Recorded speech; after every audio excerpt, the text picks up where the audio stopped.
Tonight, in a 93-page opinion, a judge ruling the U.S. Education Department overreached in expanding the definition of sex to include gender identity. Attorney General Skrmetti calls this a big win. The ruling paused the regulations in several states, including Tennessee. It was supposed to go into effect August 1st, and we're talking about really big changes to the law.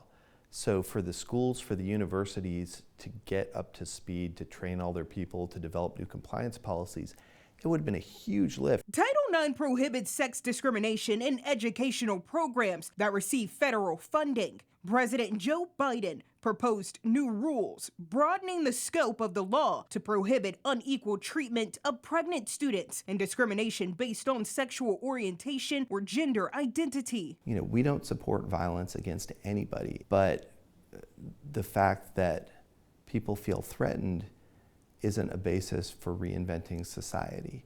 And the changes that we've seen would fundamentally remove the male-female sexual binary that underlies a lot of human existence. Skrmetti argues protections for transgender students, like access to locker rooms and bathrooms matching their gender identity, come at the expense of privacy and conflict with a number of state laws. If people are concerned about where the law is now, pulling a fast one and trying to get the federal agencies to say the law is something different, that's not an enduring way to change the law. You have to work the process. But advocates say Biden's rules would have created a more welcoming and inclusive environment. What we're forgetting is that this is not only protecting the students, but the countless number of LGBTQ+ teachers within our district, teachers that put so much effort into providing a quality education for us. During a public comment period at tonight's Williamson County Board of Education meeting, community members addressed the issue. The simple reason I am here is biological boys do not belong in locker rooms, bathrooms, and on the sports field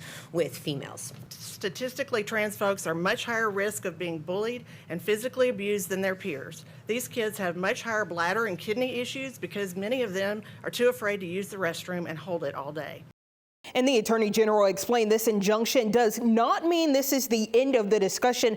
There is still a current lawsuit on the table, and depending on that ruling, the AG's office is prepared to appeal a judgment if necessary.